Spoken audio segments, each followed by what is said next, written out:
Yeah, that's all right. There we go. Thanks for bringing it up. I note down. Next segment. Jesus Christ. Well, guys, you've been waiting for this segment, and it's we're gonna have onto our show now one of the guys you're gonna see quite regular on our podcast now, and that is Will himself. You want to talk about movies? I know a guy. Ladies and gentlemen, we are now landing at Las Vegas, Nevada. Thank you for traveling with DPCast Airways. We've got our big man, friggin' from Las Vegas himself. Welcome to the show again, Will. Hello, welcome back to me, I guess. Thanks for having me again and back here. We're going to be, I guess, starting our first week of my monthly segment. Is that right, monthly?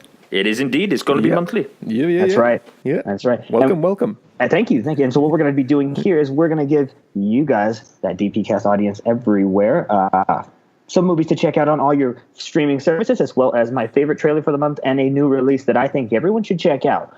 The one thing we're going to do with our new release, though, is I'm not going to give you the Wonder Womans and the big major films. I'm going to look at some smaller films that are going to be coming out, especially during this time of the year, the summer movie season, to watch, to spend your cinema dollar on. Now, these are all going to be the release dates on this are going to be U.S. release dates because, of course, I am an American.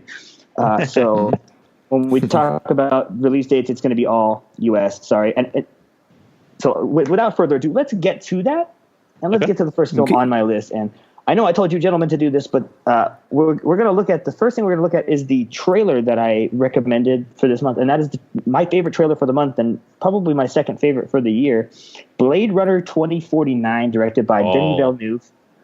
Ooh, Oh, yes. Yes. Yeah. We That both looks seen the pretty. trailer for this. That looks pretty. Yeah. Not only does it look pretty, it looks damn good. It looks like Denis Villeneuve has nailed what Blade Runner was from the 80s. An existential adventure, you know? I agree. And Genuinely, he it kind looks of got incredible. the tone from the old film in there a little bit as well. He's like, Exactly. That scene where Anna de Armas's character is just like 70 feet tall and pink with the big pink wig. That image is like stuck in my brain. It's so good looking, you know? No, I agree. I'm amazed Harrison Ford. I'm amazed they've been able to get him into it right now because I'm sure that guy's on death's door. Freaking so, literally, I'm glad they've been able to get him back into this himself movie. as death's door with his bloody plane crashes. Yeah. He's cheated death a couple of times already. I don't think Death's ready to go against Han Solo right now. I know. He's like a cap in 9 lives, isn't he? Yeah. He's got about 7 left, so perhaps. Yeah. Because didn't the Millennium Falcon door landed on his foot? Yeah. Yeah, you've got to think about flying objects, Yeah, he hasn't has. Gotta be careful because in Blade Runner, his car flies, so gotta be careful. Hopefully he's not driving. Yeah, hopefully. Oh, man. Just take his license away, for Christ's sake. That's one of those things you should have to be retested for every 5 years when you get to a certain age. And that age is whatever. I fucking agree big time. When you hit a certain age, I'm To be fair, convinced you when should be he landed, tested regular. Right? That should include an eye test. Yeah. What does that line To be say? fair, when he landed his plane on the wrong lane in the airport or something, That's it. he was very sorry about it. He did call himself a jackass for doing it, so he was contrite about But it. wouldn't fair, I it? It's think because he it's was right. It's jackass. 'cause it's right. He would have gone, I'm a jackass.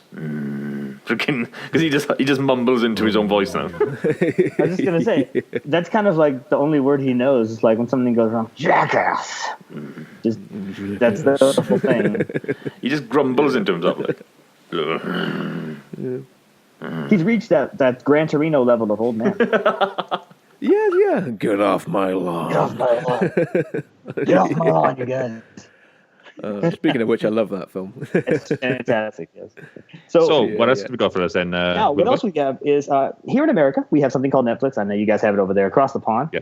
Of course. My pick for Netflix this month is a wonderful little Irish film that came out last year called Sing Street.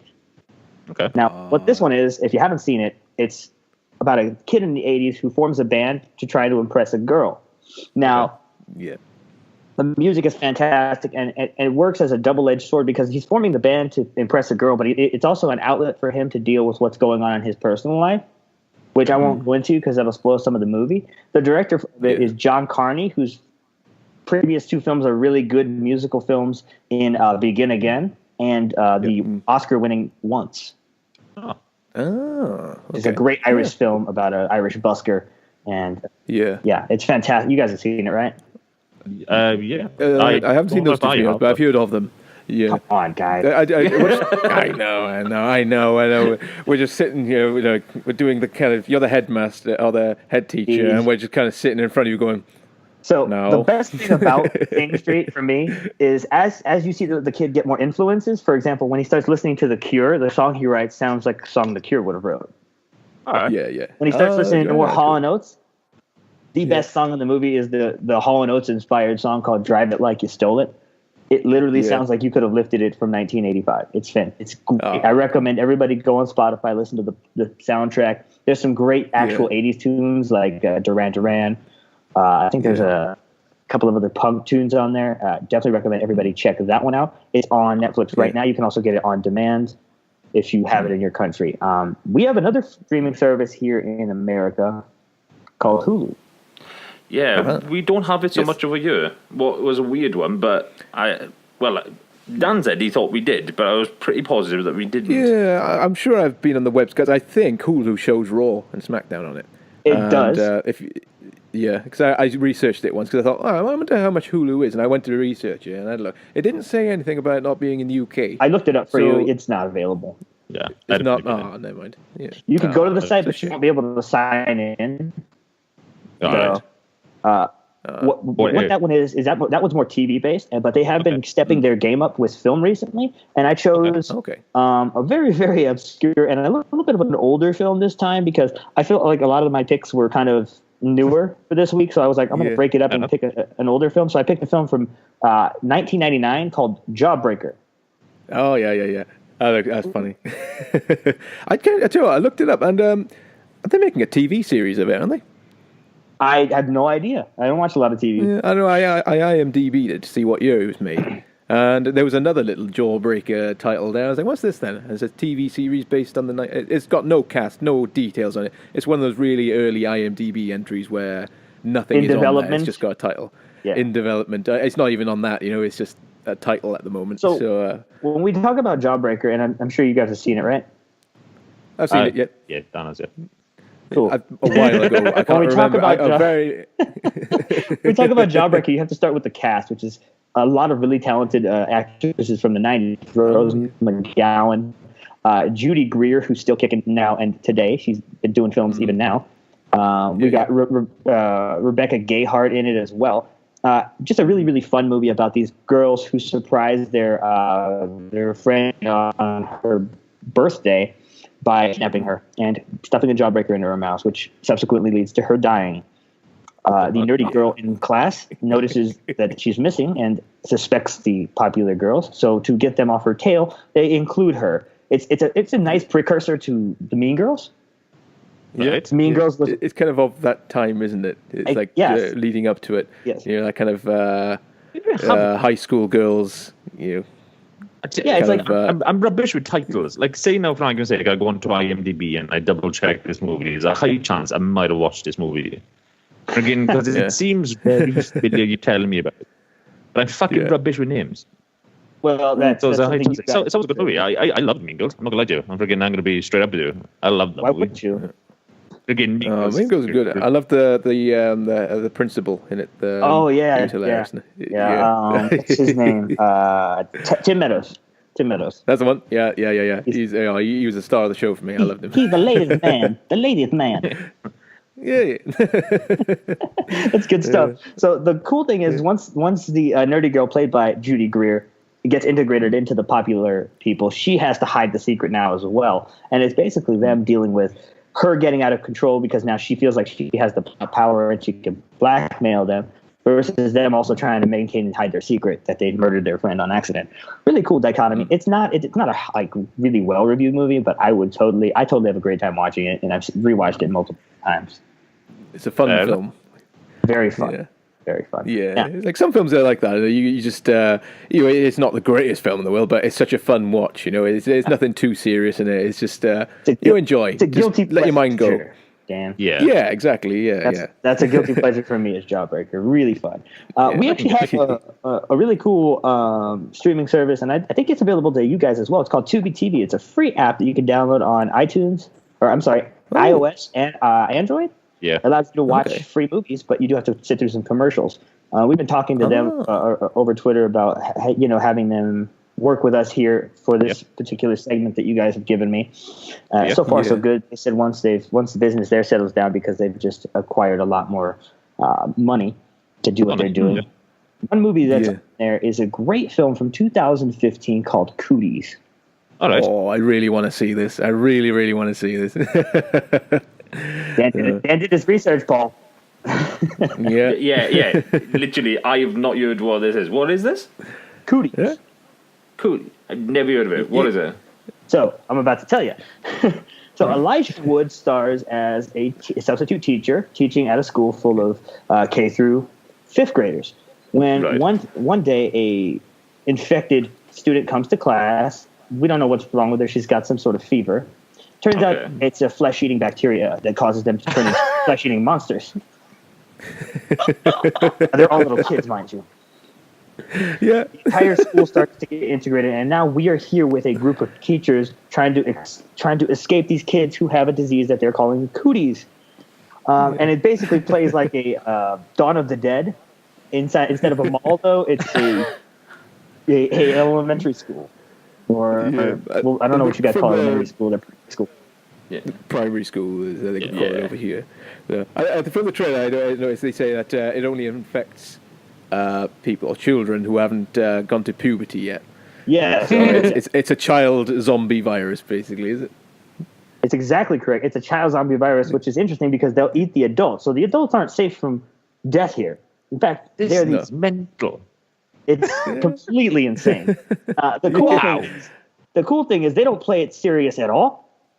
No. Totally works for what they're doing, because there's no sense of giving a crap about being serious. And Elijah Wood stars in it with Rainn Wilson, who you were bringing up earlier from The Office, who's fantastic, right, and an actress who I really like, Alison Pill from Scott Pilgrim versus the World and The Newsroom. Oh yeah. She was the drummer. Yeah. Oh yeah. Oh, that's her. Yeah. I knew I'd seen her somewhere. Yeah, she's also in Newsroom. If you've never seen Newsroom, it's an HBO series here in the United States. Is she in that? Yeah, she plays the production assistant turned executive producer on the show. Oh, is that the one that turns a bit gothy at the end of the series? No. No.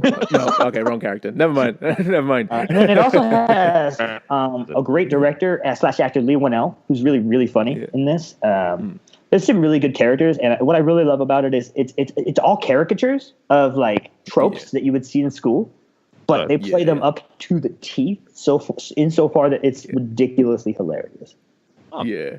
So I think there's a line in the trailer that I loved. It's Rainn Wilson. He says, "You know that scene in the movie where everyone gears up? This is that scene." they kind of do all the. There's a great montage after that in the movie that you guys have to see to believe. It's really, really great. The next film is from Amazon Prime, but this is the U.S. Amazon Prime, so I don't know if it'll be available there. You guys can check if you have Amazon Prime. It's great. It's not on Amazon Prime. I looked it up. Yeah. See, it's not on yours? See it. No, I looked it up, and it's again, it's one of those things you can buy it for £2.50, but it's not on Prime free. £2.50. Wow. Okay. Yeah. £2, I'm telling you. But it's a great film from last year. That's a little tiny film called My Name is Doris.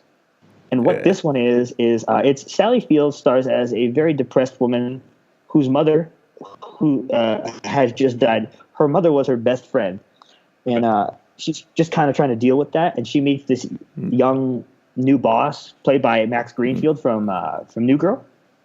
Okay.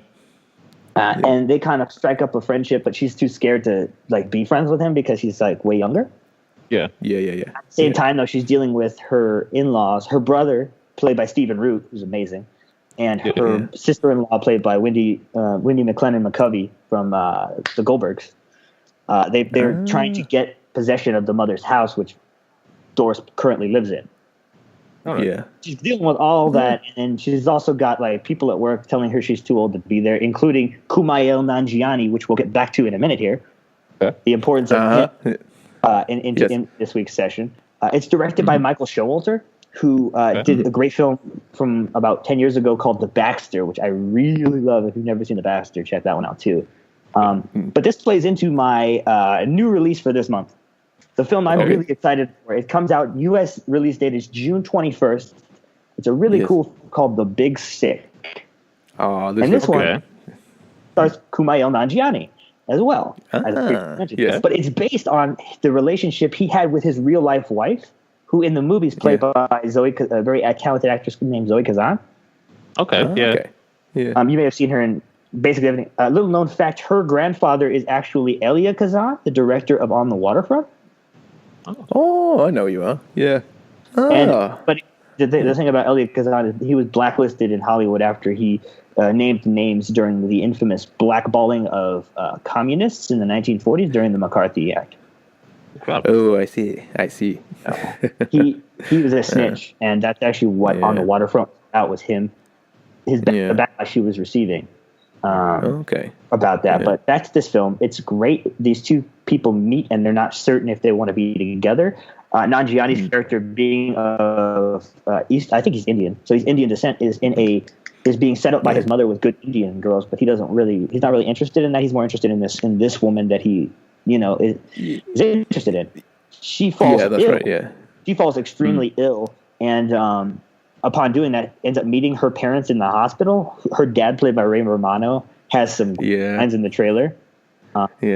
That I'm really excited. Like I said, I'm really excited to see what they do with this thing, because it received a lot of praise when it came out on I think it was Sundance last year. Yeah, Sundance this year. It received a lot of praise. It currently holds a 97 on Rotten Tomatoes. So everybody's really excited about this. The problem that I think with this movie is it's probably going to get lost with its June release date. Yeah, there's a lot of shit coming. I gotta say, with this one, it looks like it deals with diversity and stuff in a funny way, with comedy in a kind of way. I think it looks really good. Yeah, I think that's one of the biggest striking points for the movie itself is how it deals with the diversity. Because the character's an Indian and he's got this planned marriage thing that he has to deal with, but he doesn't really want to deal with that. Yeah, more interested with what he has going on with this character played by Zoe Kazan. Also, Holly Hunter plays the mom, and she has some really funny stuff in there too. Which in that trailer, I was cracking up the whole time thinking about that.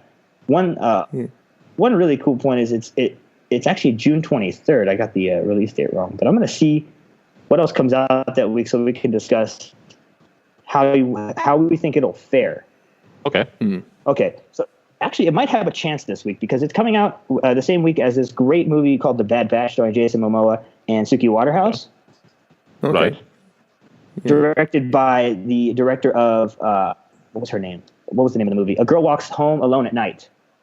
I recognize that title. Have I seen that film? Yeah, I seen that? It's the new movie from Anna Lily Amirpour, who directed that movie, and then The Beguiled, which just won Best Director at Cannes for Sofia Coppola. So it's three indie films that day coming out. Yeah. Oh, wow. Yeah, a lot of buzz about The Beguiled as well, but I'm more excited for The Big Sick because I think I'm going to relate more to it. Yeah. And I just think that there's a lot of good stuff going around here. So of the 5 picks, I'd love to know which film are you guys most excited to check out? For me, I'd have to say, Hello, My Name is Doris, because it's got Sally Field in it, and I love Sally Field. Anything she touches for me is good stuff. What's the zombie one called now? Cooties. That's what I'm watching. Cooties. I'm all about it. I'm not Literally. gonna forget that. Cooties. That just looks like a hell of a fun watch. The trailer was awesome, and I love the guy from The Office, Rainn Wilson. What's it? Rainn Wilson. I'm mean with the names today.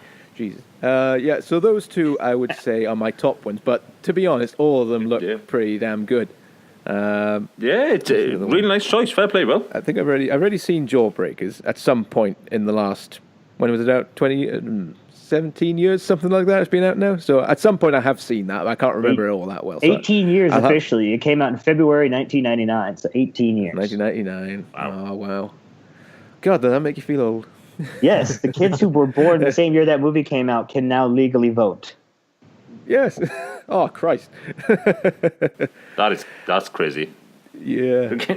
Okay, when you think of it like that is mental. Yeah. Friggin', but yeah, Cookies. this is really nice. Really nice. A lot of movies. Fair play to you. I can't wait for the Cooties. I've never heard of that, but yet what you just told I never me heard of it sounds until you mentioned absolutely it. phenomenal. So I watched the trailer. So how has this slipped under my radar? It looks like a silly film that I have not seen. Why? Yeah. Well, and that's the thing. It slipped under your radar because it slipped under everyone's radar because it wasn't released massively and widely. I don't even think it went over to Europe. Oh, wow. I think it had a limited run here in the United States. So a lot of Rainn Wilson films don't really come out like there's no big hype for the films. I've seen a few films with him in. Well, Super did. Oh, did it? Yeah, Super had. Oh, that was directed by James great Gunn. movie. That was directed by James Gunn, who did Guardians of the Galaxy. Yeah. Oh, right. And then That's a great was a film. great yeah, and The Rocker was out pretty much everywhere, but that's just a terrible movie. So Oh, right. Yeah. just stay away from that. I'm really actually excited that you picked up on that you were excited about Hello, My Name is Doris, because I wrote that one down for one of my picks, and I was like, nobody's going to want to see this. Yeah. But it's Oh, so I do. It looks like such a charming film. I really want. And as I say, I love Sally, and it looks like she plays something a bit different than what she usually plays, because she kind of plays a bit sort of intimidating characters sometimes. It's so good. To see her There's playing this, this kind of Yeah, there's this great scene where they go to a concert, and she has a different sort of sensibility. She has that kooky old lady, the way she dresses. Yeah. And they all the hipsters at the show totally buy into this weird fashion sense that she has, and so she fits right in with them. And that's so cool because you're worried about that the whole time. You're like, oh, are they going to like her? Please don't dislike her. She's so nice. Yeah. And I love that. Oh, there's another line in it as well. What was it now? I think they're on I think is it her daughter she's with? They're on the internet. They're setting up a dating site for her. That's her niece. And her niece is it? Oh, and it says, "Oh, what name shall we have? Lilith Primrose? No, Lilith Comeswell." It's like, no, we'll stick to Lilith Primrose. That was really funny. Yeah, there's some good jokes in there, and that's what makes that movie so interesting to me. But if I had to, pick my favorite one, the one I'm going to rewatch, and I'll probably rewatch it when I get done here, it's going to be Sing Street. The music's too good. Yeah. The music's too addictive. Cool. Yeah, I'm gonna watch that. Freaking love it. I freaking love the damn thing. I've seen it twice already. I own the Blu-ray. It's on Netflix, so you don't have to buy it on Blu-ray if you don't want to. It's so damn good. It's John Carney to me is one of those underrated directors who, since he's only done three real films, he gets overlooked. But the two other movies he's done are music based and they're brilliant. Begin Again has a great makes Adam Levine from Maroon 5 look like he knows how to act. He's great in it. That says a lot. James Corden plays the fat best friend. Oh my God, you got me in now. James Corden's in it. That guy's in it. Anything that guy's in is gold. Yeah, see, he plays Keira Knightley's fat best friend, and then Haley Steinfeld and Mark Ruffalo round out the cast on that one. Right, Jim, I might give that a listen to now. As soon as you said James Corden in it and the rest of the cast you just mentioned, I'm in. Anything with James Corden is gold. Freaking. No, you turned me off for a second there with James Corden. I hate James Corden, but when you said Mark Ruffalo, then I was like, I'm back. Mark Ruffalo's great, so, and then Most Def is in it too. That's cool. Yeah. Oh, cool. I think I've heard about this movie. Maybe I need to see the trailer again just to refresh myself on it. I would. And if you don't walk away from Begin Again singing Lost Stars in your head, you're delusional. It's going to be in your head. And then, of course, Once is absolutely beautiful. You guys have seen Once, right? I haven't seen Once. I haven't, no. It's about a busker in Dublin who is writing music, and he falls for this. We don't know if they fall in love, but they strike up a relationship with she's a Czech piano player played by Markéta Erglova. They won the Oscar for Best Original Song for Falling Slowly, which is a beautiful duet ballad. They actually, a little known fact, and this is a DPcast nugget of knowledge for the day. Okay. Mm-hmm. There is a sequel to Once that was not directed by James Carney, but also has nothing to do with the characters in the movie so much as the two actors that portrayed them.